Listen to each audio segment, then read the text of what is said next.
मतदाताओं के हिसाब से देखा जाए तो 48% से ज़्यादा ओबीसी हैं और इसीलिए शिवराज सिंह चौहान का जो दावेदारी है वो प्रबल है। लेकिन शिवराज सिंह चौहान के अलावा प्रहलाद सिंह पटेल भी इसी वर्ग से आते हैं।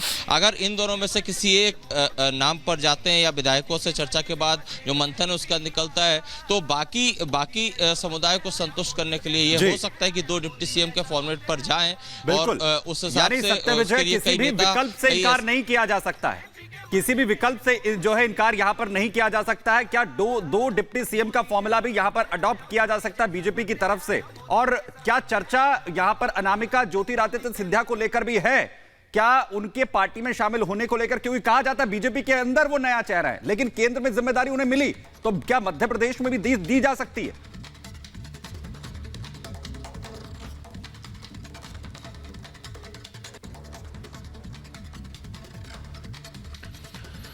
और सुमित, ये चर्चाएं इसलिए बड़ी तेज हो गई हैं क्योंकि ज्योतिरादित्य सिंधिया की जो दादी थी वो मध्य प्रदेश में बीजेपी को स्टैंड करने में यानी खड़ा करने में बड़ी भूमिका निभा चुकी हैं, इसलिए भी उनका नाम है। और यहां पर कुछ नामों की चर्चा इसलिए भी प्रासंगिक है। मैं जो तस्वीर देख रहा हूं सुमित, इसमें मनोहर लाल खट्टर जो पर्यवेक्षक है उनके ठीक बगल में बैठे हुए वीडी शर्मा जो युवा हैं।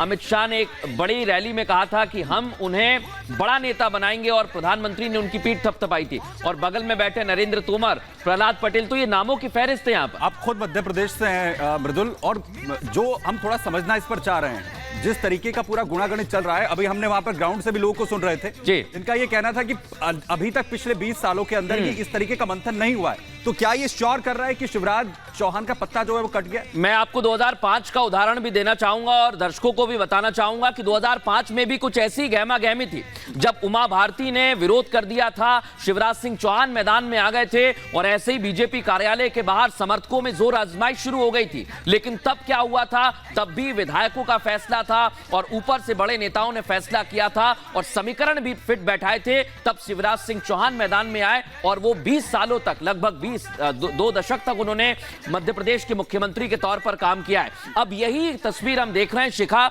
और अहम यही हो जाता है कि अगर कोई नया चेहरा आएगा तो क्या बीजेपी उसे भविष्य के लिए सोच रही है, क्योंकि 2024 का चुनाव भी सिर पर है। शिखा, बिल्कुल मृदुल, आप ठीक कह रहे हैं। ये जो तमाम चीजें हैं, ये तमाम पॉइंट्स जो आप बता रहे हैं, ये बड़ी चुनौती बीजेपी के लिए भी है और निश्चित तौर पर आला कमान ने जो भी फैसला किया होगा ये तमाम पॉइंट्स को ध्यान में रखते हुए किया होगा। क्योंकि शिवराज सिंह चौहान की अगर बात करें तो मध्य प्रदेश की राजनीति पे मंझे हुए राजनेता वो रहे हैं, काफी एक लंबे वक्त तक मध्य प्रदेश की कमान उनके हाथों में रही है। तो ऐसे में इन तमाम चीजों को देखते हुए नरेंद्र सिंह तोमर को अगर देख लिया जाए, वीडी शर्मा को अगर देख लिया जाए, तो ये तमाम वो मजे हुए राजनेता हैं जो रेस में जिनके नाम सामने आ रहे हैं। तो ये निश्चित तौर पर बड़ी चुनौती आला कमान के लिए भी रही होगी कि इनमें से किसको मध्य प्रदेश की कमान सौंपी जाए। लेकिन इससे भी बड़ी बात यह जो आपने 2024 को लेकर बोली कि ये स्ट्रैटेजी जो तैयार की गई है वो 2024 को